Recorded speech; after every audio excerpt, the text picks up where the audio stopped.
Good morning, Year 3, and welcome to your first English lesson back after Easter. Now, over the next few weeks, lots of our work is going to be based around this book, which most of you picked up at the beginning of last term. And today's lesson is actually going to be a comprehension lesson. So, the new book is called The Tree House by Gillian Cross. The very first thing I'm going to do is just actually read the blurb on the back of the book, which normally tells you a little bit about what the book's going to be about. The big chestnut tree at the bottom of the garden is just perfect for a tree house. William and Sprague ask their father to build them one, but when he's halfway through, he has to go abroad. Will the tree house ever get finished? They are all determined that it will. Every month, their father sends a parcel with something to add to the tree house, but he never guesses how the boys are going to use his presents. Gradually, they transform the simple tree house into a wonderful castle, and it fills their lives with adventures. So that's just the blurb that tells you a little bit about what the story is going to be about. Each week, I'm going to get you to read one chapter, and we'll do and answer questions and do activities based on that chapter.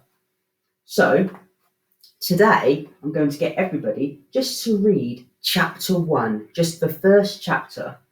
If you can read that by yourselves, then brilliant. Some of you may want to just share this book with an adult at home, maybe read a little bit each, maybe read a page each, but this week I want everybody to try to read chapter 1 for today's lesson as part of the activity. And if you've done that, you've also then got a comprehension activity to complete. I'll just come a little bit closer just so you can see. This is what you'll be able to print out today to complete. Hopefully, most of you can also complete the first 5 questions on the sheet. And there are 3 extra questions if you have time as well. But I know that seems like quite a lot. But everybody hopefully can read that first chapter and answer these first 5 questions if you can. And remember, you can share that reading with somebody if you need to, if you'd like a little bit of support with the reading.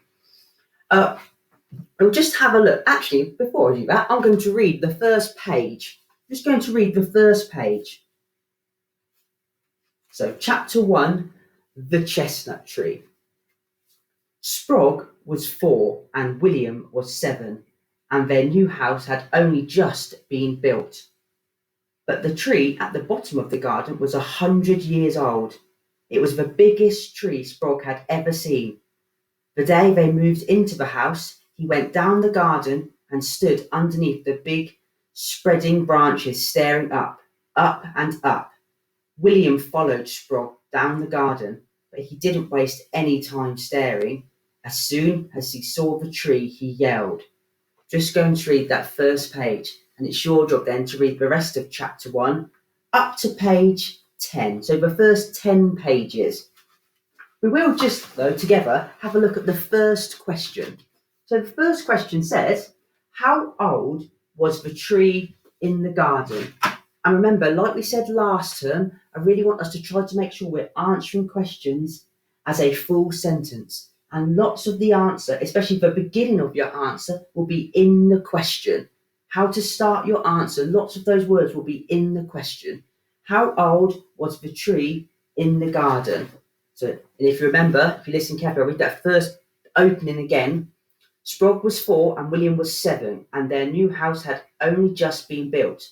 But the tree at the bottom of the garden was 100 years old. So there's your answer there. But you want to put that into your own words and use some of the words in the question to help start that answer. And I've done this first one for you. How old was the tree in the garden? The tree in the garden was 100 years old. That's your first answer. I have actually underlined the tree in the garden just to show you that most of the words in the answer were already in the question. So do use the question to help begin your answer. And it will help you to make sure your answer makes sense and you're answering the question being asked. And just to show you, in your book, you can either answer the question underneath in this space, or if you haven't got room, use a double page and put number 1 and write your answers on the other page like we often do in class. So keep those pages next to each other. So that's what I'd like you to do today. I'll just run through it one more time. Read the first chapter up to page 10 and answer these first 5 questions. And if you have time, there are an extra 3 questions at the bottom. Remembering to write your answers as a full sentence and use some of the question words to help start your answer if you are unsure. If you're unsure about anything, you can drop me a message on Google Meet. I'll put the link onto Edmodo, or come back and watch this video again. It might give you a few ideas or remind you exactly what you have to do. And once you finish that, send that work through to me later. Thank you, everybody.